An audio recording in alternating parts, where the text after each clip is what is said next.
제가 모자 좀 쓰고 하겠습니다, 오늘. 사정이 있습니다. 예. 지난 시간에 이제 그 책을 왜 써야 되는지, 뭘 써야 되는지, 예. 그 고생을 해서 그 돈을 들여서 헛짓하지 말고, 제대로 영양가 있고, 좀 가치 있는 책을 쓰자. 이런 얘기를 지난 시간에 좀 드렸어요. 자, 연장해서 이제 말씀드리겠습니다. 책을 내야 하는 이유는 여러 가지입니다. 내야 하는 이유가 여러 가지인데 제가 좀 정리를 해와 봤습니다. 대개의 사람들이 책을 내고자 하는 이유는 가만히 들어보면 그냥 내고 싶은 거야. 내 족적을 남기고 싶은 거야. 이제 그런 의미인 것 같은데, 자, 저는 좀 생각이 조금 다릅니다. 책을 내면 그 분야의 전문가가 되는 거예요.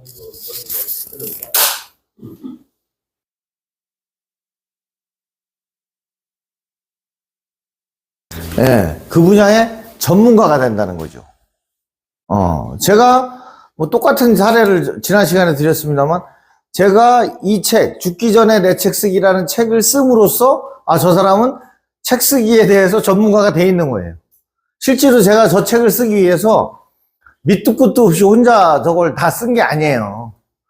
저 책을 쓰기 위해서 저와 유사한 책, 나와 있는 것들, 그걸 한 5, 6권을 사서 읽었어요.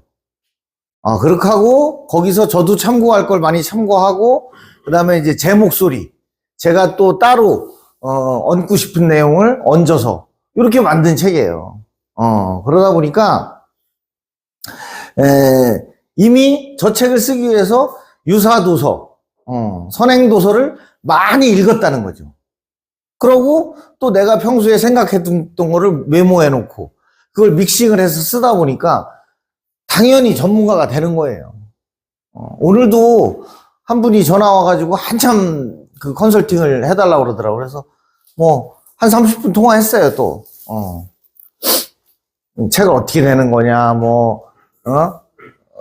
대전 써야 되냐, 서울 가서 해야 되냐, 이런 걸 자꾸 물으시더라고요. 다 얘기해 줬어요. 자, 그 다음에 이제 비즈니스 하는 분들이, 이 홍보의 수단으로 써요. 제가 지금 도와드린 분인데, 전라도 익산에서 돌공장 하는 분이 있으셨어요.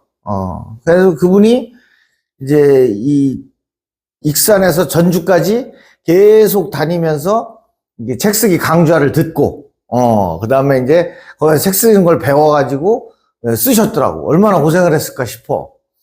그랬는데 이제 책 쓴 내용이 좀 거칠거칠하니까 저보고 좀 빼빠로 갈아달라고. 그래서 제가 이제 한번 싹 매끄럽게 글을 고쳐주면서 그 책을 다 읽어봤는데, 이제 돌공장도 돌을, 이제 그전에는 한국산 돌 쓰다가 중국산 돌이 막 밀려오는 거예요. 돌이. 그래서 그 사업이 이제 사양길이고, 과거에는 이제 집안에 묘자리에 성물들을 많이 썼잖아요. 성물들을 많이 쓰고, 그 다음에 이제 한때 또 납골당 유행했었잖아요. 납골당 만들고 이러면서 그 성물들의 수요가 많았었던 거야. 근데 어느 날 중국산이 밀려오고, 이제 그 장묘 문화가 바뀌면서 돌공장이 위기를 맞은 거예요. 그 무렵에 이제 저분이 책을 썼는데, 자기가 그 돌공장에 대해서 갖는 애정, 사랑, 관심, 그 다음에 이제, 자기가 남다른 정말 그 신뢰와, 신념, 이런 것들을 다 적었더라고요. 그래가지고, 이제 책으로 만들어가지고, 과거에는 문중이나 개인을 상대로 영업을 했었는데, 이분이 책을 쓰고 난 다음에, 관공서 영업을 다닌 거예요. 관공서 영업을. 그래가지고, 개수대, 이제, 이렇게 씻는데, 음수대, 음용수, 감로수 같은 거 만드는 데 있잖아요. 공원에. 요런 걸 이제 지자체에다가 많이 팔았어요. 그러면서 지자체를 다니면서 영업을 하고 홍보를 할 때 자기 책을 갖고 간 거예요. 그러니까 그 공무원들이 그걸 다 읽어보지는 않았겠지만, 일단 그분에 대한 이 양반 성실한 분이구나. 그리고, 교양 있는 분이구나. 이런 생각을 갖게 됐겠죠. 그리고 읽어보니까, 몇 페이지 읽어보니까, 신용, 신뢰, 아주 뭐, 자기가 한 약속은 철저하게 지키는 사람. 이런 이미지가 그 책 내용에 있더라는 거예요. 그래서 이 사람이 이 책을 가지고, 돌공장이니까 아무래도 뭐, 이런 소소한 소상공인보다는 뭐예요? 거래 액수가 좀 크겠죠. 몇 천만 원 단위, 뭐, 때로는 억 단위까지 가겠죠. 그래서 훨씬 더 용이하게 영업을 할 수 있었다. 이런 얘기를 제가 들었습니다. 그 다음에 이제 지난 시간에 잠깐 얘기 드렸는데, 당선, 비즈니스, 비즈니스. 선거 나오는 사람들이 꼭 출판 기념회를 하잖아요. 선거에 나오는 사람들이 꼭 출판 기념회를 하는 거는 여러 가지 이유가 있는데, 첫째는, 책 판매를 통해서, 정치 자금을 확보하는 거죠. 그리고 출판 기념회라는 행사를 통해 가지고 뭐 하는 거예요? 사람을 운집시켜가지고 자기 세를 과시하는 거죠. 나 이 정도 사람 불러. 내가 책 낸다라면 이 정도 사람들이 와서 축하해주고, 꽃이 이 정도는 와. 그리고 서울에서 거물급 누가 내려와. 이런 걸 과시하죠. 그래서 아마 선거 앞둔 정치인들이 쓰는 책을 꼼꼼하게 읽어보는 분들은 많지 않을 거로 봐요. 아마 100권에 한 권 정도 제가 볼 때는.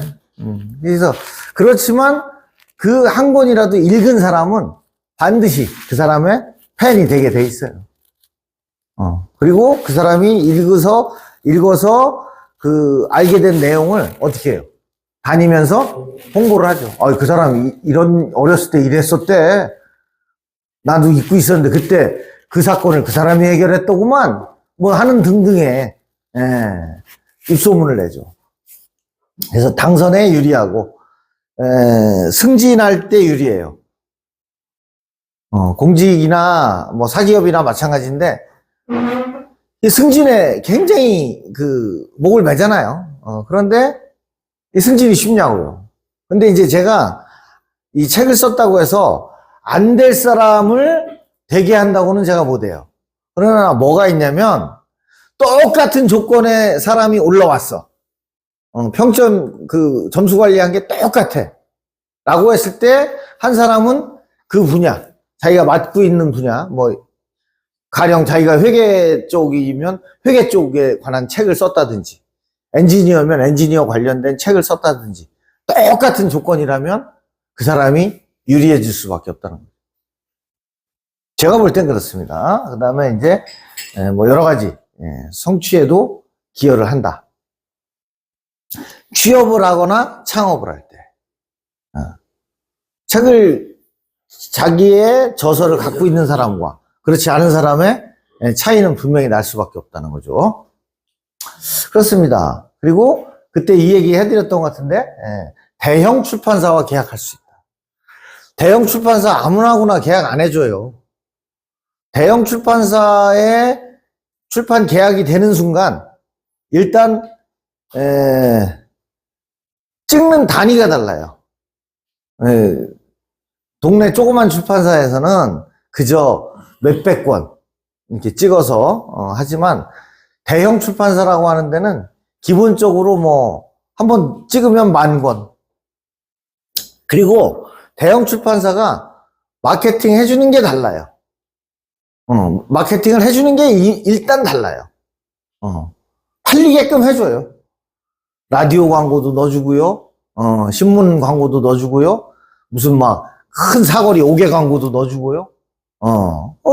여러 가지. 요새는 또 유튜브 같은 거 활용해가지고 홍보를 많이 해준단 말이에요. 그래서, 대형 출판사하고 계약을 하면 했다는 건 뭐냐면 여러 가지 의미가 있는데, 첫째, 가능성이 있는 책이다라는 얘기예요. 대형 출판사가 돈도 안 될 거 안 찍어요. 이 책은 팔리겠다. 이건 돈 되겠다. 냄새를 맡으면 계약을 해요. 근데 아무나 하고 안 하고요. 물론 원고도 충실히 보지만 다른 출판사와 출판 경험이 있는 사람을 우선적으로 준다고. 검증된 사람들. 그래서 대형 출판사하고 한번 계약이 됐다 그러면은 그건 좀 뭐랄까 보장받는 거예요. 그런 면이 있습니다. 자, 또 갈까요? 과거와 현재, 책 쓰기와 읽기. 과거에 우리가 이제 우리 세종대왕께서 한글을 창제해주기 이전에 그 세상과 한글을 창제한 이후의 세상, 가령 저는 우리나라 역사를 어느 시점을 기준으로 둘로 나누라면 한글 창제 이전과 한글 창제 이후로 나누고 싶어요. 인류의 역사를 둘로 나누라면 나는 둘로는 좀 어렵겠구나. 둘을 쓰기 시작한 이후와 이전으로 나누고 싶고, 또는 전기를 쓰기 이전과. 임 원장님 어렸을 때 전기 없으셨죠? 대개 전기 몇 살에 들어오셨어요? 한 중학생 때나 들어왔을 것 같은데. 네. 전기가 없는 시절? 저는 상상이 안 돼요. 어땠을지. 상상이 안 돼요.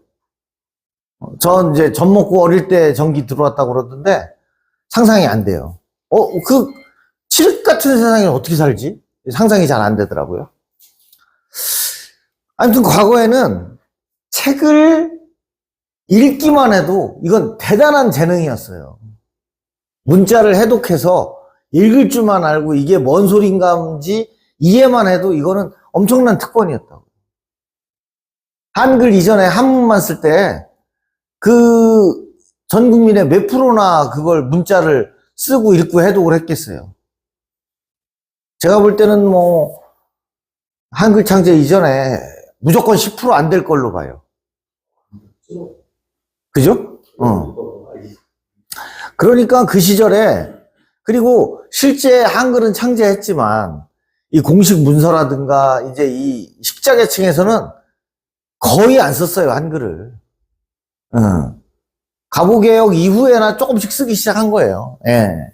그래서 한글 창제하고 한 400년 이상을 한자 문화로 계속 썼었죠.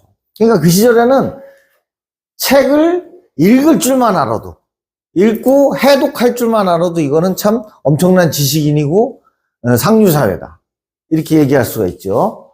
그런데 오늘날은 누구나 책을 읽을 수 있어요. 누구나.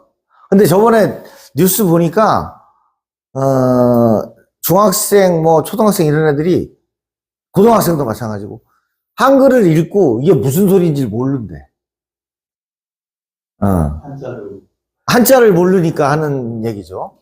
그래서 공부를 잘하려면 우리나라식 같으면 이제 문제를 읽고 답을 찍어야 되는데, 문제를 읽고 그 문제가 제시하는 그 메시지를 못 읽는 거예요, 애들이. 그래서 쉽게 말해서 그게 난독증이죠. 그게 문해야, 문해. 문해가 한글을 읽을 줄 안다고 문해가 아니에요. 저번에 무슨 어디 평생학습관에서 문해 교육을 하는데 목표가 기차표를 혼자 끊어서 이걸 보고 내 자리를 찾아갈 정도. 그죠? 그러니까 몇 시차, 몇 번 홈에 가서 몇 호차를 타서 몇 번 좌석에 앉는 거. 요 정도를, 글자를 보고, 이게 경부선, 호남선, 이게 보고, 나는 어디를 가니까 이 경부선을 타야 되겠구나. 요걸 알고 찾아가는 것 정도가 문해력이라고 이렇게 목표를 잡고 하는 교육을 제가 봤어요. 그래서 이제는, 읽는 거로, 특권을 가질 수가 없는 시대가 됐죠. 누구나 다 읽어요. 과거에는 책을 읽는 사람의 비중이 오늘날 책 쓰는 사람의 비중과 견줄만 하다. 저는 그렇게 생각을 했어요. 옛날에 읽기만 해도 상류 5%, 10%에 들어가는 사람들이라고 쳤을 때, 제가 생각하는 거는 대한민국의 2020년대를 살아가고 있는 지식인이라면 내가 상류 5% 안에 들어가는 지식인이다 라고 한다면 묻지도 따지도 말고 자기 책을 써라. 그래야 내가 지식인이라는 게 기록으로 남고 증명이 되는 거고 어떤 그 인류 발전에 기여하고 이바지하는 거지 자기 혼자 많이 아는 게 무슨 소용이냐고. 이걸 내가 아는 건 아는 만큼 베풀어야죠, 사회에. 그래서 이렇게 생각을 했어요. 이제는 나 글 읽을 줄 알아. 이거 가지고 뭐 그 사람의 신분이나 또는 뭐 학력을 자랑할 수 있는 시대는 아니죠. 다 읽을 수 있으니까. 그러니까 이제는 뭐예요? 쓰는 걸로 승부를 해야 된다. 과거에는 읽을 줄 아는 사람이 지식인이었다면 이제는 읽고 쓰는 것까지 해야 된다는 거예요. 너무 쉽죠, 요새는. 옛날처럼 뭐 책도 귀하고 책을 한번 찍으려면 얼마나 어려웠겠어요. 저는 지금도 우리나라는 금속활자보다 뭐예요? 목판을 많이 썼잖아요. 저번에 1학기 때 제가 한번 말씀드렸는데 금속활자는 알파벳은 28개만 만들면 되잖아요. A하고 B하고 이렇게 해서. 근데 한자는 몇만 개를 만들어야 돼요. 그러니까 금속활자를 쓸 수가 없어요. 그걸 다 만들어서 언제 찾아서 언제 거기다 식자를 해. 알파벳은 20 몇 개만 하면 되는데. 그렇죠? 그 차이. 그래서 우리는 이제 이 목판에다가 나무를 새겨가지고 이걸 이제 거기다가 잉크 먹물 묻혀서 찍어낸 거 아니에요. 그러다 보니까 책이 귀할 수밖에 없죠. 저는 옛날 사람들 뭐 현대인하고 비교할 때 여러 가지 불편할 게 많다고 보는데 그게 제일 신기하더라고요. 나무를 잘라서 전기톱도 없는데 이거 해가지고 잘라서 그걸 운송해서 트럭도 없이 운송해서 건조시켜서, 그죠? 몇 년씩 건조시켜서 아니 톱을 갖고 이렇게 자르는 건 할 수 있을 것 같은데 이 켜는 작업, 그죠? 이 세로로 켜는 작업을 이걸 인력으로 기계가 없으니까, 그죠? 톱으로 했을 거 아니에요. 난 그게 너무 신기해. 켜는 작업을 했다는 게. 그래서 그 책을 한 권 만들려면 송판이 수백 장, 수천 장이 들어갈 텐데 그걸 다 보니까 이제 그냥 목판을 만들면 이게 나무가 변형되고 갈라지고 휘고 이러니까 이걸 바닷물에다가 몇 년 담궜다가 꺼내서 건조시키고 또 뭐 말리고 뭐 이런 아주 고난한 작업을 해서 그걸 칼로 새겨서 이걸 찍는 거 아니에요. 그러니까 이게 얼마나 어려웠겠어요. 생각해 보셔요. 그러니까 책 한 권을 만든다는 게 보통 어렵지가 않겠죠. 네. 자, 세상에 사람을 나누는 기준은 많습니다. 사람을 이렇게도 나누고 저렇게도 나누는데 뭐 이렇게도 나눌 수 있어요. 세상에는 자기 책을 쓴 사람과 자기 책이 없는 사람이 있고, 그러면 일단은 자기 책을 쓴 사람은 아무래도 소수겠죠. 그렇지만 뭐 어떠는 거예요? 제 얘기는 그 소수가 세상을 이끌고 있다는 거예요. 네. 끌려가는 다수가 되지 말고 끌고 가는 소수에 합류하라는 거예요. 세상을 유익하게 할 수 있는 내용은 여기 앉아 계신 선생님들이 각자 다 갖고 있어요. 각자가 생을 사시면서 굉장히 많이 그 노하우를 축적한 게 각자가 있어요. 그걸 그냥 저승으로 갖고 가지 마시고 세상에다 풀어내고 가시라는 거예요. 그 밑에 사람들 공부하게. 그래서 그 사람들이 또 새로운 지식을 이제 선대에서 남긴 책을 보고 공부를 해서 자기가 습득한 지식하고 얹어서 퓨전으로 얹어서 새로운 지식을 생산해내고 이러면서 인류가 발전하는 거다.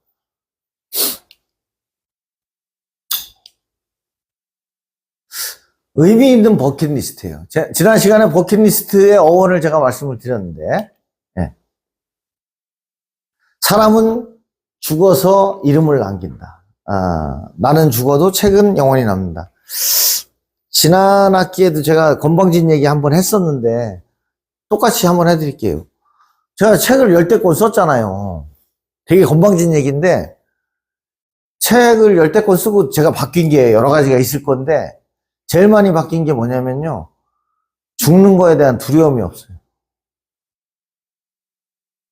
죽는 것이 그렇게 무섭거나 뭐 아쉽거나 그렇지가 않아요. 굉장히 건방진 얘기인데 왜냐하면 내 흔적을 남겼기 때문에 그냥 내 할도리 하고 가는 거다라는 생각이 들더라고요.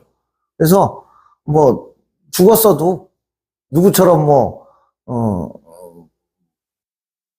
양복 몇 벌 남기고 죽는 게 아니라 그래도 어쨌든 책을 남기고 죽어. 그리고 더 중요한 게요. 옛날에는 내가 책을 하나 썼어요. 그러면 그냥 시중에 돌아다니다가 없어지면 자연히 소멸되는 거예요. 근데 지금은 책을 한 권 쓰면 어떻게 되는 거예요? 이게 인터넷에 영원히 남아요. 인터넷에 영원히 남고 내가 유튜브에 올려놓으면 유튜브에 영원히 남아요. 그러니까 훨씬 값어치 있는 일이 됐죠. 옛날보다. 아까 말씀드렸죠? 전문가로 인정받는 가장 빠른 길이다. 책이 있냐부터 봐요.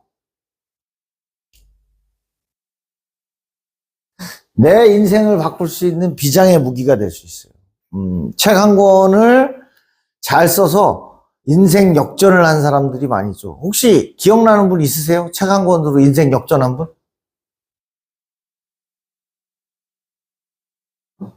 제가 볼 때는 책 한 권, 뭐, 사례를 들으면 많을 텐데, 저는 제일 먼저 떠오르는 사람이 유흥준 교수예요. 나의 문화유산 답사기. 이거 하나 써가지고 일약 문화재 청장이 됐잖아. 그 책 하나 대박 터뜨려가지고 일약 문화재 청장이 되고, 그리고 나서 또 뭐예요? 계속 뭐 스타 강사가 돼서 방송으로 계속 다니고, 책 한 권이 그 사람 인생을 완전히 바꿔버렸죠. 그 책이 뜨면서.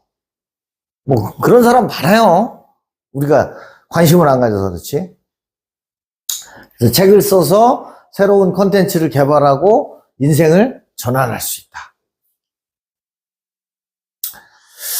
한 권의 책 쓰기, 나를 작가로 만든다. 그렇죠? 자, 지금 이게 이제 중요한 거예요. 제가 계속 반복적으로 말씀드리지만 제발 자서전 쓴다는 말 좀 하지 마세요. 그건 급할 게 하나도 없어요. 그리고 그걸 막 몇백 권씩, 1000권씩 책으로 남길 필요는 없다고 봐요. 필요하다면 영원히 남기려면 인터넷에 올려놓으면 되는 거고요. 그죠? 검색이 가능하게 1년 올려놓으면 되고, 이거 종이로 남기고 싶다고 하면 굳이 몇백 권을, 몇백 권, 1000권을 하지 말고 그냥 내가 진솔하게 써서 그냥 제본해서 식구들 나눠 갖고 이러면 될 것 같아요. 제가 볼 때는. 그리고 영원히 남기고, 그건 소멸될 수 있잖아요. 근데 영원히 남기고 싶다. 그럼 어떻게 하라고요? 인터넷 내 블로그 만들어서 올려놓으면 그거 평생 가요. 평생 해요. 나 죽어도 그건 남아요. 그런 거죠. 자, 소재를 잘 찾아야 돼요. 내가 미쳐있는 일. 미쳐있다 그러니까 이제 좀 표현이 거칠은데, 내가 아주 그냥 밥만 먹으면 나 이거 하고 싶고, 이거 할 때가 난 제일 행복하고, 내가 이걸 제일 잘할 수 있고 하는 그런 거죠. 우리 송 선생님 같은 경우에는 고전을 번역하고 한시를 번역하는 게 취미예요. 죄송한 얘기지만 여기에 이제 뭐 미쳤다는 표현을 써도 될 정도로 이렇게 몰입하고 계신 거죠. 그러면 그 오랜 세월 한시를 계속 번역하는 작업을 하면 어떻겠어요? 나도 모르는 사이에 그 번역의 기술이 늘어나는 거죠. 그리고 하다 보면 내가 겪었던 많은 일도 있고 보람도 있고 성과도 있는 거죠. 그걸 나는 막 이렇게 왔어. 막 고생해서 이렇게 해서 이거였구나 하는데 남들한테 내 고생한 거를 노하우를 가르쳐줘가지고 남들이 나만큼 고생 안 하고 좀 더 쉽게 그 경지에 올 수 있게 도와주는 거죠. 그런 게 책 쓰기의 의미예요. 내가 이걸 하느냐고 20년 동안 이 고생을 해서 여기까지 왔는데 내가 그걸 니들한테 쉽게 가르쳐 줄 것 같아? 이거는 책 쓰기의 식자의 지식인의 자세가 아니에요.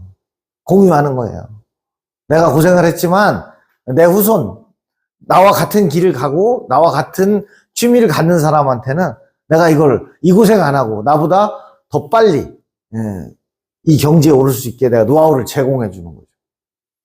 그래서 내가 미쳐있는 일을 하는 거예요. 우리 이 원장님께서는 아리랑에 정말 저분은 아시죠? 아리랑에 대한 자료가 아마 국내 최고일 거예요. 그 방대한 자료를 갖고 계시고 아리랑에 대해서 벌써 몇십 년째 연구를 하셨거든요. 자료를 갖고. 논문을 쓰고도 남을 정도의 방대한 자료를 갖고 계시죠. 그러니까 쉽게 예를 들어서 두 분 다 이제 연세가 지긋하신데 왜 자서전을 쓰냐고 그 힘을 들여서 이걸 쓰면 이게 자서전이에요. 이 글은 이렇게 썼고 내가 몇 년도 산내면 무슨 리에서 태어나서 이걸 쓴다고 자서전이 아니라 내가 이런 업적을 남겨놓고 간다는 거, 내가 후배들을 위해서 이런 일을 했다라는 족적을 남기는 자체가 자서전이라는 얘기예요. 제 얘기는. 나 아리랑에 대해서 이만큼 방대한 자료를 갖고 있고 내가 잘하는 거, 이거에 대한 노하우를 풀어내서 후세에 보탬을 주라는 얘기예요. 그게 내 책 쓰기의 소재가 되는 거예요. 자, 내가 지금껏 해온 일. 우리 정 선생님은 이제 철도 관련 일을 하셨잖아요. 철도 관련 일을 하셨고, 이제 부산에서 임진각까지 몇 번 하셨어요? 종주? 한 번 하신 건가? 부산에서 도라산역까지 2번 했어요. 솔길 따라 4번 했고. 왕복을 2번 한 거 아니에요? 갔다가 또 다시 또 한 번. 부산까지는 이제 차 타고 갔다가 부산서 임진강까지, 도라산역까지. 한 번은 솔길 따라서 이제 2번 했고. 한 번은 그냥, 마라톤 협회에서, 울트라 마라톤에서 해놓고 갔다가. 그거 사진 자료 많이 있어요? 사진 자료 좀 있긴 있죠. 그죠? 그럼 가령 이렇게 뛰는데 뒤에 여기부터 강원도입니다. 이런 거. 그런 사진 부산서부터 서울을 거쳐서 임진강까지 도라산까지 2번을 뛰었다. 제가 볼 땐 그것만으로도 책 쓰기 소재는 무궁무진한데. 배우시면 된다니까요. 그래서 내가 지금껏 해왔던 일, 가장 잘하는 일. 근데 선생님이 그렇게 달리기, 마라톤을 하시는 얘기를 쓰면 마라톤에 관심 있는 사람들은 그 책을 관심을 가져. 나도 한번 해보고 싶은데 어떻게 하는 거지? 이 일은 어떻게 준비했지? 여름에 했나? 가을에 했나? 이런 것부터 시작해서 굉장히 궁금한 게 많아질 거란 말이죠. 그러니까 그런 사람들에게 노하우를 전수할 수 있는 거고, 그 사람들이 확실한 구매 독자층이 확보가 된단 말이에요. 그런 책을 써야 돼요. 그러니까 제가 벌써 여기 있는 분들의 각자 책을 뭘 쓰라고 제가 소재를 정해주잖아요. 근데 이런 별도의 교육을 받기 전에는 책 좀 쓰시죠. 다 뭐 쓴다 그래요? 자서전 쓴다는 거야. 이게 자서전이라니까. 그래서 내가 무슨 뭐 교육자가 됐든 뭐 부동산에 내가 천재다, 귀재다, 내가 뭐 요리를 잘한다, 뭐 각자가 자기가 잘하는 게 있어요. 각자가. 그럼 그걸 갖고 책을 쓰는 거예요. 그래서 저도 제가 잘하는 거 책 썼잖아요. 책 쓰기 내가 전문가니까 책 이렇게 쓰는 거다라는 책도 쓰고, 내가 홍보 전문가니까 홍보 이렇게 하는 거다라는 책도 쓰고, 그죠? 또 인문학에 관심이 많으니까 뭐 아줌마 인문학이라는 책도 좀 써보고 그랬던 거예요. 자기가 이런 거 쓰는 거예요. 자꾸 자서전에 미련 갖지 마세요. 그래서 이런 과정을 통해서 책을 한두 권 집필을 해보시잖아요. 그럼 자서전은 쉬워요. 아, 책 이렇게 쓰는 거구나. 감이 딱 잡혀요. 그때 쭉 쓰면 훨씬 멋있고 훨씬 좋은 글을 쓸 수 있어요. 절대 급하게 자서전부터 쓴다고 하지 마세요. 그리고 전문 지식 또는 뭐 굉장히 교양 있는 내용 이런 것만 책 쓰기에 소재가 된다고 생각하지 마세요. 제가 제일 이것도 책에 소재가 되는구나 하고 느꼈던 많은 것 중에 있는데, 제목은 잘 기억이 안 나는데, 이 사람이 뭘 썼냐면, 자기가 모임에서 한 20개 이상 총무를 맡아. 직업 총무야, 직업 총무. 종친의 총무, 동창의 총무, 향후의 총무. 그러니까 이 총무의 박사가 된 거야. 그래가지고 이 사람이 어떤 모임에서 총무를 하려면 뭐를 준비하고, 통장은 이렇게 관리하는 거다. 사람들 모을 때는 어떻게 하는 거다. 단체 문자는 어떻게 쏘는 거다. 이 총무론인가 뭐 이런 책을 썼어. 그러면 모임에서 서로 안 하려고 그러는 게 뭐예요? 서로 안 하는 게 총무란 말이에요. 근데 또 이 사람은, 내가 그 책을 읽어보진 않았지만, 총무라고 다 나빠요? 좋은 거 있어요. 예를 들어가지고, 식당 하는 사람이 우리 집에 손님 좀, 그 단체 좀 유치하려면 누구한테 잘 보여야 돼요? 총무한테 잘 보여야지. 가끔 회장도 한 번씩, 어디 좀 한번 팔아줘라고 건넬 수는 있지만, 계속 그러면 월권이요. 그건 총무의 권한이야. 그러면 이 사람은 예를 들어서 그것만 잘해도 자기한테 이제 막, 여러 가지 이점이 생기는 거죠. 그래서, 소위 말해서 직업 총무인데, 이제 어떤 모임의 총무로서의 역할, 뭐 기능, 그 다음에 이제 총무가 알아야 될 거, 이런 것들을 정리해서 책으로 썼더라고. 내가, 이야, 기가 막히다. 바로 이런 책이 필요한 거다. 내가 그런 생각을 했거든요. 그러니까 바로 이런 거예요. 무슨 총무하는 게 엄청난 전문 지식도 아니고, 무슨, 교양도 아니잖아요. 그런데 세상에서 뭐예요? 그런 게 필요해요. 우리나라의 모임이 몇 천만 개 될 거 아니에요. 거기 총무마다, 총무 나 어떻게 하는 건지, 이거 문자 어떻게 보내는 거요? 하는 분들은 이 책을 사서 보면, 통장 관리 어떻게 하는 거고, 쫙 나오거든요. 주소록을 어떻게 관리하는 거고, 단체 카톡 어떻게 만드는 거고, 이런 거. 그래서 꼭 고상한 내용, 뭐, 전문적이고 학술적인 내용만 책 쓰기에 소재가 된다라고 생각하지 마시라는 거죠. 제 말이 맞죠? 고상한 거 뭐, 옛날에는 학자들만 책 쓴다고 그러고 작가들만 책 쓴다는데 지금 안 그래요. 예. 시대가 바뀌었어요. 오해. 나 같은 평범한 사람이 뭔 책을 써. 평범하지 않아요. 뜯어보면, 해부해서 벌려보면 굉장히 독특해요. 각자의 살아온 인생에서 나도 모르는, 그러네. 참, 듣고 나니까 내가 그걸 잘하네. 듣고 보니까 내가 그런 특기가 있네. 나중에 옆에서 짚어주면 그때 알아요. 그래서 나 같은 사람이 안 그래요. 다 해부하면 평범한 그 이상의 특수함이 있어요. 독특함이 다 있어요. 자, 책 쓰기는 정년하고, 나이 먹고 천천히. 어제 얘기 드렸죠, 엊그제? 예. 이거 안 되는 얘기예요. 내가 제일 잘 나갈 때 써야 돼요. 그래야 세상 사람들이 관심을 가져주고 한 권이라도 팔아주고.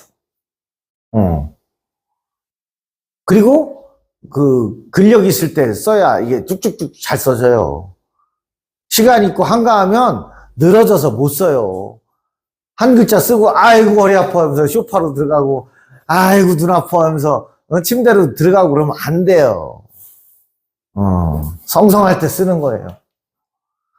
자, 이 얘기도 여러 번 드렸죠? 시간 순서대로, 시간 순서대로 쓰겠다는 생각을 버리세요. 요거만 해도, 글쓰기에 대해서 상당히 좋아져요. 그러니까, 제가 지금 이런 내용을 여기서 계속 반복적으로 말씀드린다고요. 그래서 이제는 지금 벌써 내가 꽤 여러 번 반복을 했으니까, 이제 서서히 기억하고 머릿속에 주입되기 시작했어요. 한 번 들었을 때는 그러네, 옳으네 라고 얘기했지만 자꾸 붓이 글로 가고 글이 글로 가는데 자꾸 얘기를 듣고 내가 그게 이제 머릿속에 장착이 되면 글을 쓰려고 그럴 때 생각을 하게 돼요. 아 맞아, 그렇게 하지 말랬지. 이런 식으로 시간 순서대로 시간 순서, 시대 순서로 쓰는 글이 제일 재미때가리 없는 글이다. 제가 여러 번 얘기했어요. 자, 그리고 요거예요. 타인의 도움 없이 혼자서 내가 처음부터 끝까지 다 쓰겠다. 어려워요. 글쓰기가 생활화되어 있고 책쓰기가 생활화되어 있는 사람이 아니면 혼자서 이거 한다? 어려워요. 못해요. 근데 누가 옆에서 이렇게 거들어만 주면 금방 해요. 못할 것 같지만 다 하셔요. 자전거 배울 때 누가 뒤에서 이렇게 붙들어만 줘도, 그죠? 그래, 이제, 붙들고 가는 거예요, 이렇게. 그럼 자꾸 넘어지는데, 이제 하다 보면, 그래서 애들이 뭐라 그래요. 아빠, 놓지 마! 놓지 마! 그래서, 가다가, 그래서 뒤돌아보니까, 한참 저 혼자 온 거지. 엽스러워. 그런 거예요, 그죠? 자전거 가르칠 때, 걱정 마! 내가 아빠가 꼭 붙들었어! 이렇게 하고서, 하다가 혼자 탈 수 있을 것 같으면 살짝 놓죠. 그럼 얘는 뒤에서 아빠가 붙들고 있다고 생각하고, 계속 가죠. 그러다가 뒤돌아보니까 없어. 그러면 그때 어떻게 돼요? 그때 꼬꾸라져. 혼자서는 안 돼요. 처음에 자전거 붙들어주는 사람이 있어야 돼요. 자전거 붙들어주는 사람이 있으면 혼자 탈 수 있어요. 그 다음에 큰 돈이 든다던데 큰 돈은 아니에요. 돈을 벌 수도 있어요. 내용이 좋으면.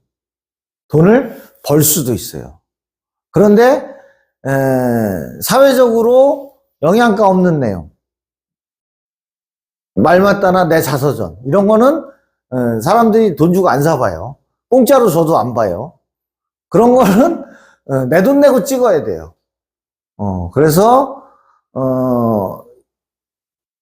출판사에 갖다 주면 출판사에서 교정 보고 교열 보고 편집해서 이제 앉혀서 그 다음에 이제 인쇄소에다 갖다 줘가지고 이제 프린트하면 책이 나오잖아요. 그거는 큰 돈 안 들어요. 많이 안 찍는다고 생각했을 때. 종이값? 그것도 별거예요.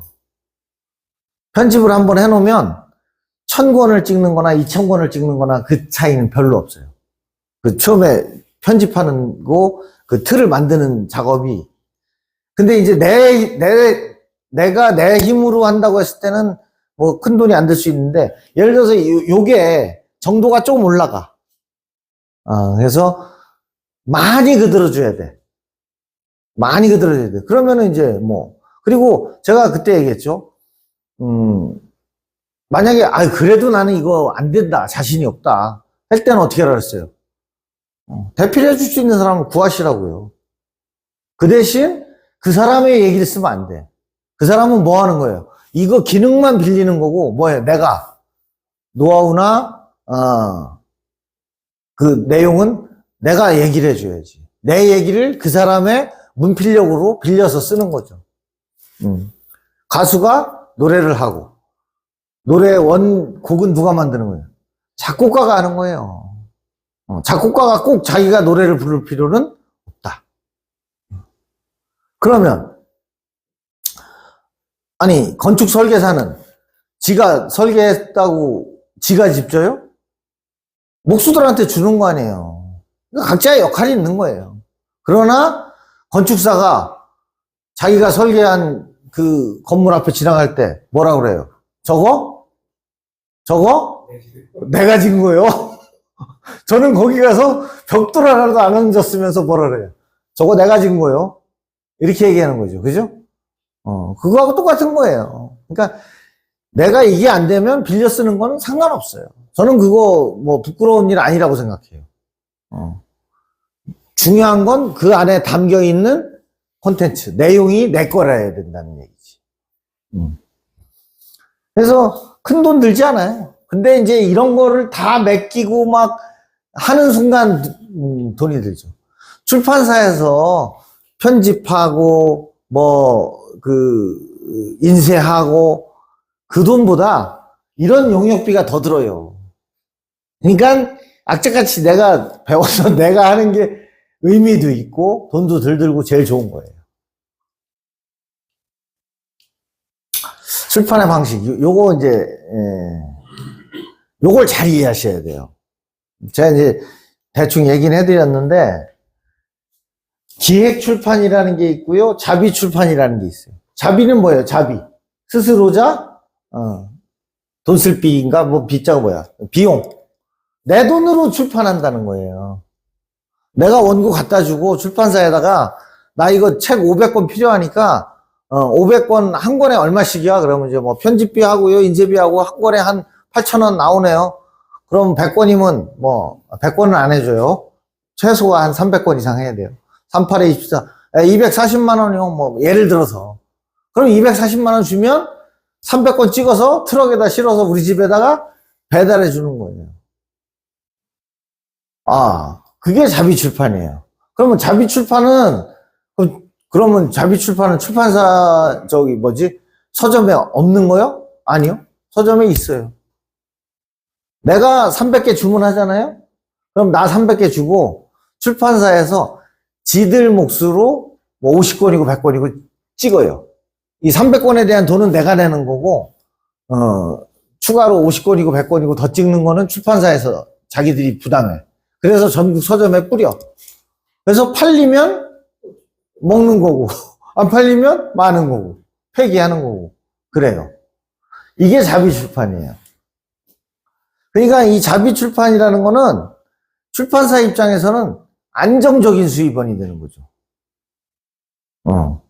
근데 이 기획 출판이라는 거는 사업성 있게 책을 내는 거예요. 쉽게 말해서 제가 자서전 쓴다고 생각해 보세요. 제가 자서전 쓰면 전국 시장에서 5권도 안 팔려요. 누가 사 이걸 5권을 내 아는 사람들이 샀다고 치자고요. 읽겠어요? 안 읽어요. 근데 출판사에서는 기획 출판이란 뭐냐면 왜 우리 가끔 보면 막 10만 권 100만 권 팔리는 베스트셀러 있잖아요. 그거는 딱 보면 알아요. 출판사에서. 이야, 이거 내용 끝내준다. 아니면 이 사람이 굉장히 인기 있는 사람이다. 이 책은 팔리겠다. 그러면 이 사람이 이제 누군가가 책을 낸다 그러면 이 책을 찍는 순간 돈이 된다는 건 서로 알아. 그러면 A 출판사, B 출판사, C 출판사에서 어떻게 하는 거예요? 이 저자한테 서로 땡기려고 그러는 거지. 우리랑 해요. 서로. 그죠? 그러면 이제 이 사람 입장에서 어떻게 되는 거야? 그럼 니네는 어떻게 줄 건데? 우리 책 다 찍어주고요. 한 권당 판매가의 10% 드릴게요. 여기는 우리 15% 드릴게요. 이게 기획 출판이에요. 그러니까 이거는 어떻게 해야 되는 거예요? 첫째, 팔릴 만한 내용이어야 돼요. 그 저자가 저명성도 있고 그 내용이 세상 사람들의 관심이 있는 거라고. 그거는 출판사에서 귀신같이 알아요. 아, 출판사 아니래도 저도 알아요. 앞에 3페이지만 읽어보면 이게 팔릴 책인지 아닌지가 딱 나와. 아까 그 총무론 같은 건 팔릴까요, 안 팔릴까요? 제가 볼 땐 팔릴 것 같아요. 제가 볼 땐 팔릴 것 같아요. 그래서 이 기획 출판, 그러니까는 꿈이 없는 사람은 자비 출판하는 거예요. 근데 나는 진짜 한번 대박을 터뜨려 보고 싶다. 그러면 팔리게끔, 기획 출판이 가능하게끔 책을 써야 된다는 얘기죠. 세상의 변화에 맞는. 그래서 출판사가 주도권을 잡고 대량 출판을 해요. 보통 10,000권씩, 20,000권씩 찍어요. 그래서 뭐 첫날 막 몇천 권, 몇만 권 팔렸다. 그러면은 뭐 10만 권, 20만 권 계속 찍어내면서 파는 거죠. 이건 출판사가 주도하는 거예요. 근데 이건 뭐예요? 그냥 내가 출판사 가서 책 모양을 그냥 만들어 달라는 거지. 이거는 보통 1,000권 미만 작업해요. 1,000권 미만. 무슨 대단히 돈이 많은 사람이 수천 권 찍어가지고 공짜로 막 뿌릴 수도 있지만, 수천 권을 책을 찍어서 뿌릴 정도의 재력 있는 사람은 이걸 해도 사람들이 책을 사서 봐요. 왜? 저 사람은 뭘 해서 저렇게 돈을 벌었대? 하면서 그 책을 사서 봐요. 그렇지 않겠어요? 예, 제 말이 맞을 거예요. 그래서 여기 계신 어른들이 만약에 책을 쓰고 싶어 하신다면 목표는 이걸로 하되, 이거 목표는 그러면은 책이 기본적으로 여러 장 찍을 수 있고 내 돈 안 들이고 찍고 많이 팔리면 어떻게 되는 거야? 나는 수입이 생기는 거죠. 이제 돈을 받아요. 그게 저자마다 달라요. 저자마다 달라요. 그래서 대다수의 그 사람들, 그냥 한번 써보는 사람들은 인쇄 기대하면 안 되고요. 내 돈 내고 내가 찍으면 되는 거고요.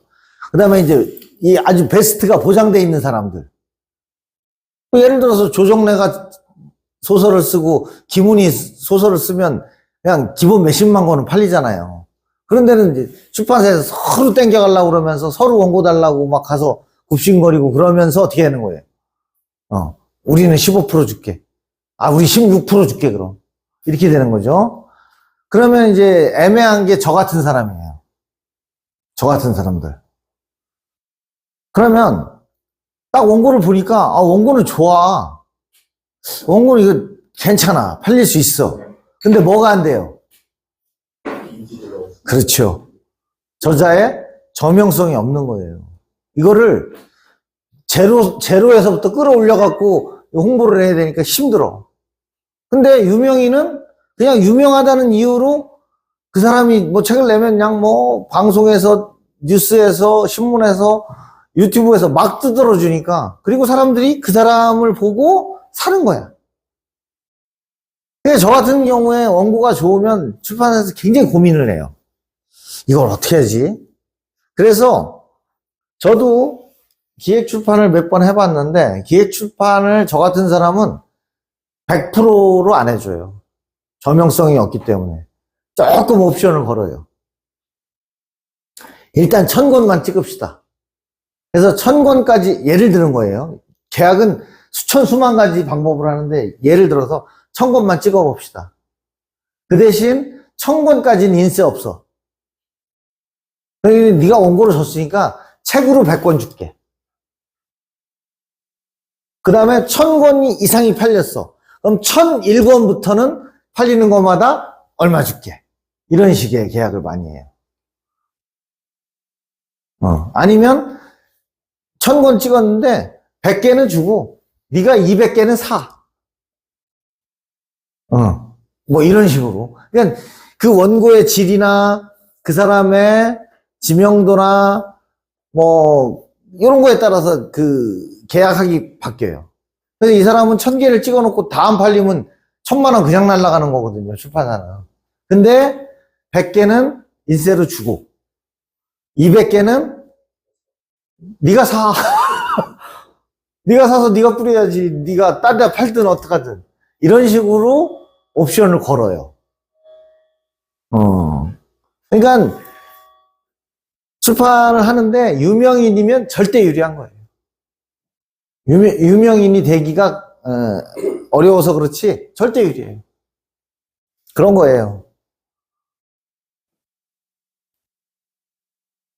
처음 들으셨죠? 이런 얘기. 잘 모르죠. 근데 세상이 그렇죠, 뭐. 자, 그래서 우리는 책을 쓴다고 할 때 목표가 뭐예요? 기획 출판해야 돼요. 내 돈 안 들이고. 근데 기획 출판이 좋은 게 내 돈을 안 들인다는 것도 물론 좋지만 그보다 더 중요한 게 뭐예요? 가능성이 있다니까. 출판사에서 딱 봐서 알아요. 이건 시장에 내놓으면 반응하겠다라는 걸. 그러니까 목표는 기획 출판해야 돼요. 그래야 내가 한번 인생 반전을 할 수 있고 대박을 칠 수 있어요. 출판사는 작가를 찾아서, 작가는 출판사를 찾아서 계속 숨바꼭질을 하는 거예요. 작가는 내 작품을 정말 포장 잘해서, 마케팅 잘해서 대박 상품으로 만들어줄 출판사를 찾는 거고, 출판사는 정말, 베스트셀러를, 원고를 갖고 오는 사람을 찾는 거고, 서로 숨바꼭질을 하는 거죠. 우리나라에 하루에 평균 100권 정도가 출간이 된다고 그래요. 전국에서. 그러면 공휴일, 일요일 빼고 한 달에 2,000권 정도가 신간이 나오는 거예요. 그렇게 보시면 돼요. 한 달에. 그런데 3,000권 이상 판매되는 책이 전체의 20%래요. 3,000권이요? 3,000권이 얼마큼 될 것 같아요? 이 물리적인 그 부피가? 그 정도 돼요. 1,000권이면 니아까 하나 정도 되고 3,000권이면 1톤짜리 트럭 하나 까딱 실을 정도는 돼요. 그거 만만치 않은 분량이에요. 근데 3,000권? 어려워요. 더구나 요새같이 책을 안 읽는데 이게 최근 몇 년 사이에 책 읽고 출간하고 이 문화가 제가 볼 땐 훨씬 더 주저앉았어요. 뭐 때문에? 이 핸드폰으로 다 넘어갔어요. 옛날에는 새댁이 시집 와서 난 요리를 못해. 그럼 그 요리를 배우려면 뭐를 했어요? 학원을 가든지 아니면 요리책을 샀잖아. 그럼 막 무를 2cm 크기로 다박다박 쓴다. 들기름에 달달 볶는다. 이런 식으로 해서 했는데 지금은 그냥 유튜브한테 물어보면 너무 자세하게 나오는데 그 무거운 요리책을 왜 사? 비싼 걸. 그렇잖아요. 그래서 책이 진짜 안 팔려요. 그래도 정말 이제 베스트를 하나 터뜨리는 사람들은 또 있죠. 그래서 출판 시장은 점점점 어려워지고 있어요. 기획 출판을 한다고 했을 때 책을 2, 3천 권 그 이상 찍는다고 하면 출판사 입장에서는 하나도 안 팔리면 그 돈 다 날리는 거예요. 출판사 입장에서 기획 출판을 한다고 했을 때 자비 출판은 뭐예요? 그 출판에 드는 비용을 그 사람이 100% 다 내니까 안정적으로 할 수가 있죠. 안정적으로 갈 수가 있는데 출판사는 기획 출판을 한다고 치면은 못해도 2천만 원은 선투자하는 거예요. 직원들 인건비, 종이값, 그거 다 자기가 부담해야 되니까. 그러니까 기획 출판을 섣불리 안 해준다고요. 당연하죠. 원고의 질, 기획의 질, 마케팅의 질이 관건이다 이거예요. 다 중요해요. 원고가 좋아야 되고요. 마케팅을 잘해야 돼요. 몇 년 전에 예를 들어서 젊은 미남자 스님이 있었어요. 아, 이 남자가 이제 뭐 방송 출연해가지고 뭐 이렇게 잘생기고 번듯한, 미국 모 대학을, 우리나라처럼 뻑 죽는 그 미국의 모 대학을 나왔대. 그러니까 이제 뭐 사람들이, 아니, 그렇게 잘 나가는 사람이 왜 스님이 됐을까 궁금할 거 아니에요. 그러니까 이제 아침마당 데려다가 이제 뭐 토크쇼 좀 몇 번 하니까 이 사람이 그냥 붕 떠버렸네. 그래가지고 책을 내니까 뭐, 막, 사실 내용도 없는데. 누군지 아시죠? 그 사람 지금 뭐 거의 사기꾼 취급당하고 그러던데. 그런 식으로 마케팅을 하면 일단 팔려요. 일단 팔려요. 그 사람은 잘생겼다는 거, 명문대학을 나왔다는 거, 장가를 안 간 스님이라는 거, 이런 모든 그 궁금증을 유발할 수 있는 조건을 갖추고 있기 때문에 방송에도 나와서 유명해. 그러니까 이제 사람들이 그 사람이 쓴 책에 뭐가 있나 하고 사는 거죠. 그래서 그런 책들은 좀 팔리는데 그 사람이 주저앉으면 그 책도 같이 주저앉는 거예요. 그 사람 걸 누가 요새 그 사람이 책을 낸다면 팔릴까요? 안 팔려요. 어느 기업이든 기관이든 그 사람 불러서 초청 강연 같은 거 할까요? 안 해요. 그때는 막 스케줄을 못 잡을 정도로 불렀다는 거지. 자비 출판한 책이 베스트셀러가 될 확률은 몇 프로라고요? 여기는 그냥 이쁘게 1% 미만이라고 해놨는데 0에 가까워요. 그러니까 제가 컨설팅 해드린다는 게 바로 그런 건데 될성 부른 책을 쓰게끔 해드린다니까요. 그나마 확률을 조금 끌어올려 드려야 된다니까 제가 그런 거예요. 옛날에 정말 가수들 대단한 존재였죠.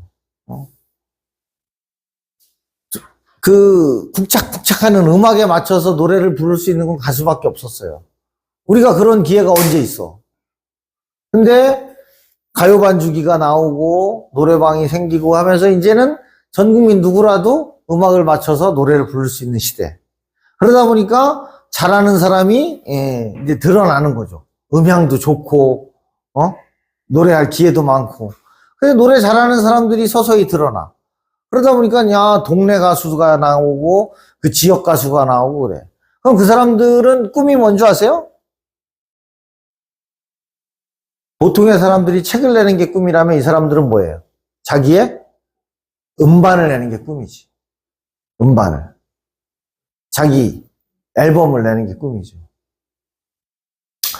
과거에는 진짜 전문 텔레비에 나오는 가수들만 레코드를 가졌었잖아요. 음반, 앨범을 만들었잖아요. 근데 지금은 대전에도 지방 도시에도 이 지하에 이렇게 방음실 잘 해놓고 막 마이크 수백만 원짜리 갖다 놓고 노래를 대충 해도 그냥 뿅뿅 가게 녹음을 시켜주는 그런 스튜디오가 다 있어요. 그래서 뭐 그 연습해가지고 기획해가지고 또는 이제 작사 작곡해서 곡을 새로 받아가지고 지방 가수들도 그렇게 판을 내는 사람들이 많습니다. 150만 원 받으시면 150만 원 한데 저는 그보다 싸게 해준다는 데를 하나 알아놨는데 40만 원. 저도 한번 하려고요. CD 한 1000장씩 뽑아가지고 나눠서 지금 다 저 가수라고 해가지고. 그러니까 근데도 150만 원. CD 굳는값까지 그러면 싼 거지. 거기서 근데 CD 할 필요 없어요. 요새 누가 CD를 들어 USB에다. 아무튼 저기 USB 하나 달라고 요구만 마시고 USB가 더 비싸요. 하나만 주면 되니까. 아무튼 자기 음반 하나 내는 게 꿈이고 로망인 사람이 또 얼마나 많겠어요. 그죠? 그렇듯이 근데 이 사람들이 옛날 같으면 언감생신 아니야. 꿈도 못 꿀 일이잖아. 근데 지금은 시스템이 돼요. 그런데 지금은 뭐야? 이제 누구나 음반을 낼 수 있는 시대가 됐어요. 150만 원만 갖다 주면 다 음반을 내준다는 거 아니야. 그죠? 만원치도 제가 볼 땐 150만 원은 좀 더 들 것 같은데. 아무튼 그렇습니다. 이것도 그래요. 아까 얘기했듯이 조판으로 책 만들 시절 원고지에 쓰고, 그리고 일단은 책 쓰기가 제일 어려웠던 게 뭐냐면 자료가 없어요. 자료가 없어요. 시골 같은데 무슨 도서관이 있었어요? 그리고 도서관 가서 하루 종일 찾아도 자료 몇 개 못 찾아요. 지금처럼 이렇게 검색하면 쫙쫙 뜨는 이게 아니잖아요. 그러니까 저도 책을 여러 권 썼다고 자랑은 하지만 제가 쓴 책 다 뭐예요? 인터넷 없었으면 저 못해요. 그 많은 자료를 어떻게 찾아? 자료를 찾는 것부터가, 그래서 책 출간도 요새는 있잖아요. 뭐예요? 누구나 할 수 있는 거예요. 이게 바뀌었어요. 옛날처럼 그렇게 옛날에는 책을 쓰면 교수, 전문 작가, 학자, 이런 사람들만 책을 냈던 거예요. 가수만, 텔레비 나오는 가수만 음반을 냈던 거예요. 근데 지금은 이제 대중화가 됐단 말이죠. 이건 조용필이에요. 조용필이 뭐 그때 몇 집까지 냈지? 지금 만약에 뭐 한 20 몇 집을 새로 낸다고 봐요. 저는 지금 내도 팔린다고 봐요. 조용필은. 지금 내도 팔려. 그럼 한 10여 년 됐나요? 뭐 바운스 이거 냈을 때 젊은 애들까지 다 열광해가지고 뭐 엄청난 인기를 끌었잖아요. 왜? 조용필이니까. 보장된 거예요. 그러면은 조용필이 옛날에 지구 레코드사 전속이었잖아요. 옛날에 큰 지구 레코드, 뭐 오아시스 레코드 뭐 이런 데서 유명 가수들 데려다가 음반 내고 그랬잖아요. 이제 여긴 지구 레코드사야. 얘는 누구냐면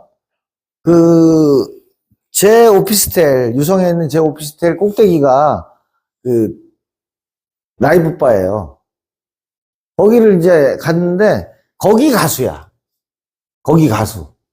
거기서 이제 손님들 앞에서 노래해주고 그러는데 사실 그런 지방 가수들도 노래 잘하거든. 그래서 그 친구가 저한테 준 거예요, CD를. 뭐를 했다고 하도 기억도 안 나. 그래서 CD를 줬어. 그럼 주면 어떻게 해요? 고맙게 받아. 근데 그걸 내가 운전하면서 차에 틀고 뭐 계속 듣고 따라하고 그래요? 안 하거든. 책도 똑같아요. 유명인이 쓴 책은 돈을 주고 서로 사서 읽고 해요. 근데 저명성이 없는 사람의 책은 그냥 받으면 저걸 돈 주고 사야 돼? 여기서부터 생각이 다른 거죠. 그래서 누가 주면 받긴 받아. 나줘요 하면서 뭐 받아. 근데 읽을 생각은 없어. 안 읽어. 왜? 별거 아니라고 생각하는 거죠. 이게 기획출판과 자비출판이에요. 이 사람 뭐 이거 음반사하고 계약해서 찍었을 것 같아요? 자기가 돈 내고 가서 나 좀 노래할 테니까 내 그 CD 좀 한 장 만들어줘 라고 했겠지. 바로 그런 겁니다. 책도요, 이게 김난도라고 서울대학교 교수가 써서 90년대인가? 아주 공연의 히트를 했던 책이에요. 아프니까 청춘이다. 청춘이 뭐가 아파? 어른들이 아프지. 아무튼 이 제목 하나로 끝내줘가지고 막 어마어마한 히트를 했던 책이에요. 이거 갖고 김난도라는 사람 자체가 인물이 뜨고 돈도 무지하게 벌었다고요. 원고료 잘 받아가지고. 근데 이건 뭐예요? 이제 내 인터넷에서 알지도 못하는 사람 다운받았는데, 뭐 정치인이죠. 예, 뭐 어디 출마하는 사람이 뭐 동해 지역인가 봐요. 변화만이 희망이다 이런 책을 쓴다고 했을 때 체면치레로 출판기념회에 찾아가서 인사하고 박수치고 하고 한 권 사서 이렇게 나오긴 하지만 저 책을 누가 읽냐고. 안 읽는다니까요. 아주 열성 팬들 아니면 안 읽어요. 그러니까 제가 하는 말이 적어도 이런 책을 찍진 말자는 거예요. 적어도 책을 내더라도 의미가 없어요, 별로. 적어도 이렇게는 뭐, 서울대 교수도 아니니까 저명성은 그만큼 없지만, 적어도, 부뚜막에 처박히는 책, 아궁이로 들어가는 책은 쓰지 말자는 거죠. 제가 아는 사람, 제가 서울에 있는, 모 대학, 고려대학교예요. 고려대학교의 모 과정을, 다녀서 출퇴근을 하면서 한 학기를 다녔어요. 거기서 20 몇 명이 그 과정 동기생들인데 그 중에 요 사람이 이제 책을 같이 썼어요. 이 사람은 나의 직업은 아빠입니다. 그래가지고 자기가 가족과 소통을 잘하는 아빠, 아이들과 잘 놀아주는 아빠, 아이들과 소통하는 법, 가족여행을 갈 때 계획표 짜는 법, 뭐 이런 거를 썼더라고요. 그래서 꽤 팔렸어요. 그리고 이 사람이 뭐 했냐면, 강연을 다니는데, 뭐 어딜 다녀요? 아버지 학교, 뭐 이런데. 그러니까 자기의 특기 장점을 이제 책으로 엮고, 그 책을 통해서 뭐 이렇게 강연도 다니고, 어디 토크쇼도 하고, 이렇게 활용을 하는 거죠.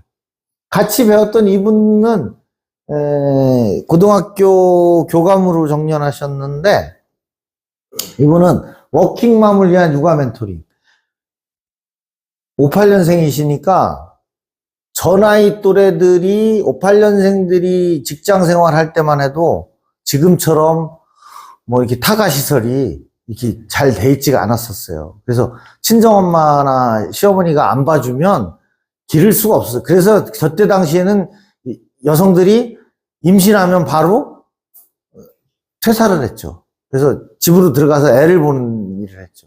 근데 그런 지금과 같은 시스템이 없는 시절에 자기가 고생해서 직장을 계속 다니면서 아이를 키운 거죠. 그 이야기를 썼어. 그럼 뭐예요? 지금 직장 다니면서 애 키우는 엄마들은 저 책을 관심을 갖다는 거지.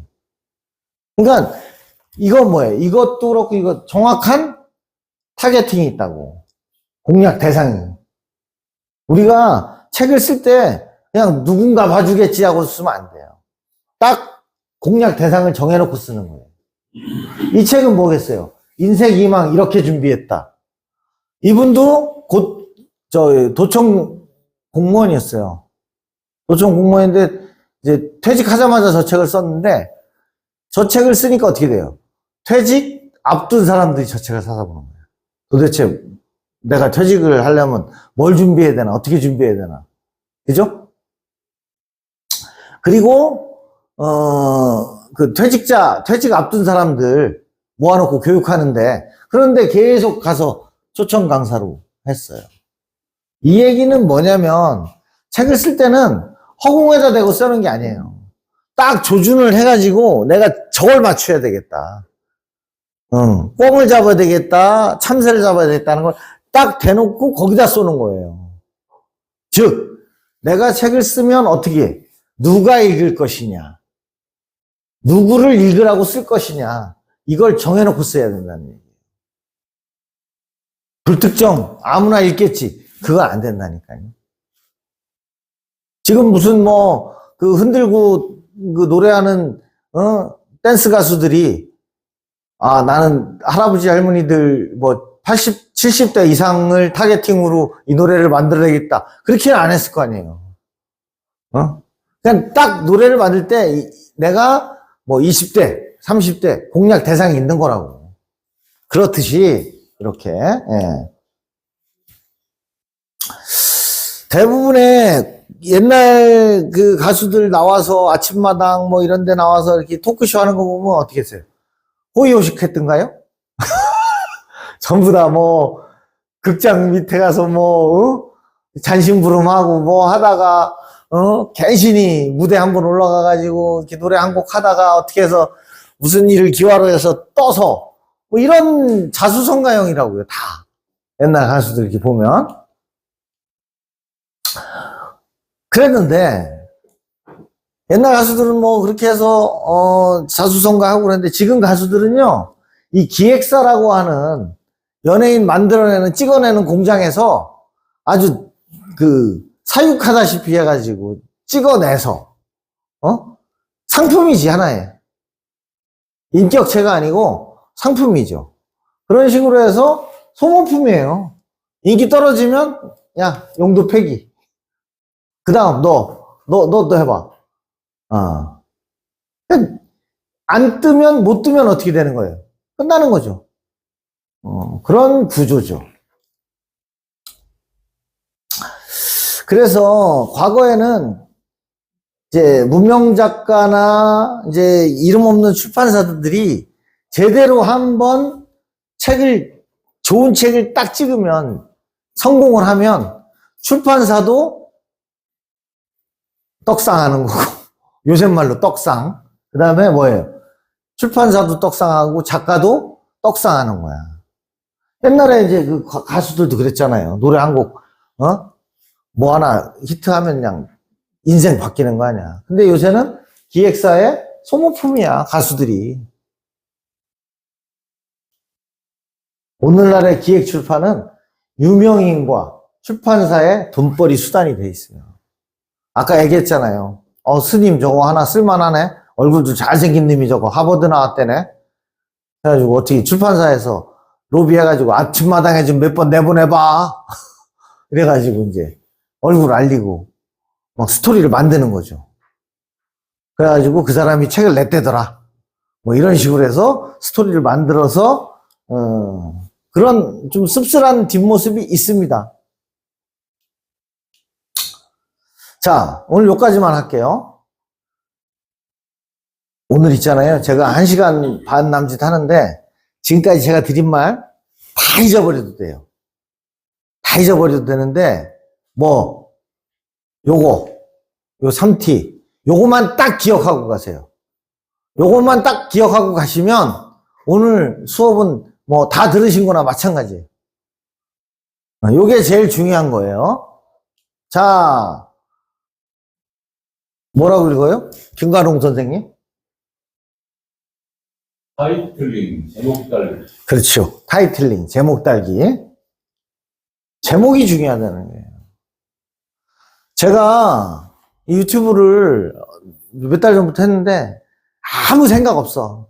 난 이제 뭐 뜨고 싶지도 않고 그냥 내가 그동안 강의했던 거 자료를 모아놓는답시고 이제 유튜브에다 올렸어.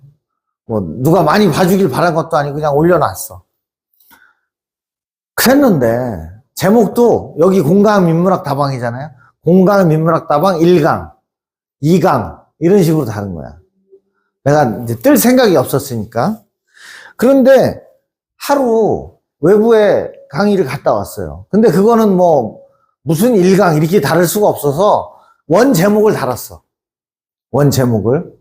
그 원 제목이 뭐냐면 조선의 3대 천재야.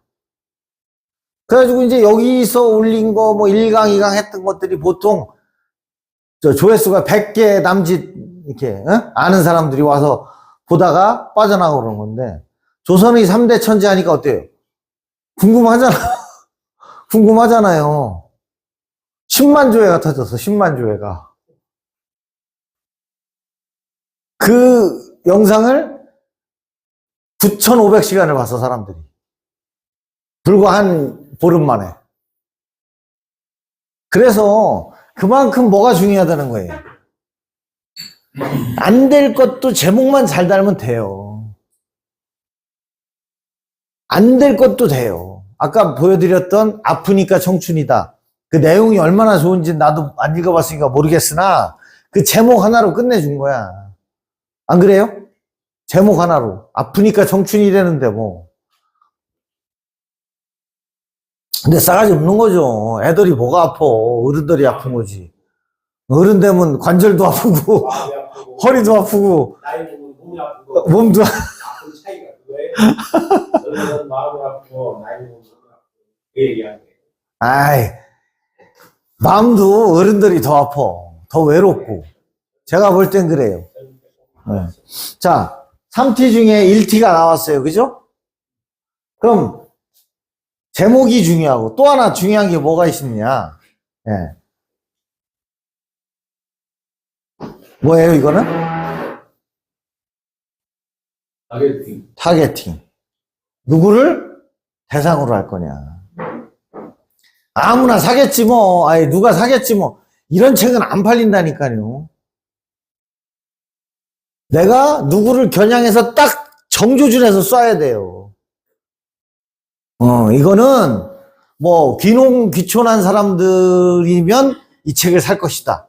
나의 귀촌 경험을 이렇게 쓴 책. 예를 들어서 처음 커피숍 창업하는 사람들을 위한 책. 누가 봐도 그런 식으로 제목과 타겟팅을 정조준해야 돼요.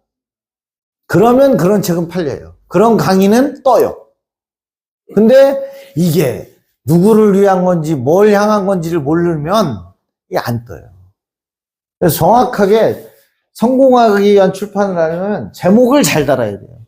이게 기본이고요. 또 하나 뭐예요? 대상을 정확하게 잡아야 돼요. 그냥 불특정인 누구라도 사서 보겠지. 그런 건 없어요. 나는 뭐 창업을 준비하는 사람. 나는 뭐 퇴직을 앞둔 사람. 나는 뭐 농촌으로 귀향한 사람. 이런 식으로 타겟팅을 정확히 잡아서 그 사람들을 대상으로 그 사람들이 참고하면 도움이 되게, 이득이 되게 내용을 그렇게 잡아줘야 돼요. 그런 책은 팔려요.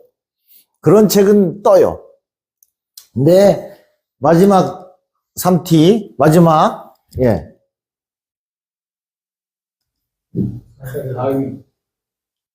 시기를 잘 맞춰야 돼요. 시기를 잘 맞춰야 돼요. 어떤 작가가 신문을 보다가 신문 구팅에 요만한 일당 기사를 하나 본 거예요. 요만한 일당 기사. 근데 뭐라고 하냐면 지금 뭐 추석을 예를 들어서 추석을 개봉을 목표로 이순신을 소재로 한 영화가 준비되고 있다. 이런 식으로 이제 기사를 요만한 걸 난 거야. 따져보니까 한 3달 남았어. 예를 들어서. 그러면은 이 영화가 만약에 대박 쳤어. 초초초 흥행을 했어. 그러면 어떻게 되는 거예요? 책도 뜨는 거예요. 그래가지고 여기에 딱 맞춰가지고 이 영화가 나올 때쯤 또는 나와서 흥행몰이를 할 때쯤에 출간을 한다는 식으로 딱 맞춰서 이순신 공부를 시작해가지고 자료를 찾아서 이순신 책을 쓴 거야. 근데 이게 딱 맞아서 명량이 초대박이 터진 거예요. 그래가지고 그때 이순신 책을 낸 사람이 초대박 작가가 된 거죠. 김갑현 교수님 해적왕건 쓸 때 해적왕건 그죠? 그런 거예요. 그리고 예컨대 지난 대선 같이 초박빙으로 양쪽이 가잖아. 그러면은 출판사에서 대통령 선거 끝나면 어떻게 돼요? 대통령의 인생 스토리, 휴먼 스토리를 담은 책이 막 쏟아진다고. 그건 대선 서너 달부터 준비하는 거예요. 야, 이거 선거인데 지금 보니까 그리고 이제 대한민국 대선뿐만 아니라 미국 대선도 출판에 영향을 줘요. 예를 들어서 오바마, 트럼프, 지금 뭐 바이든 이런 사람들 이제 누가 당선될지 예측이 되잖아요. 그러니까 가령 힐러리하고 클린턴처럼 뒤집히면 난리 나는 거예요. 출판사는.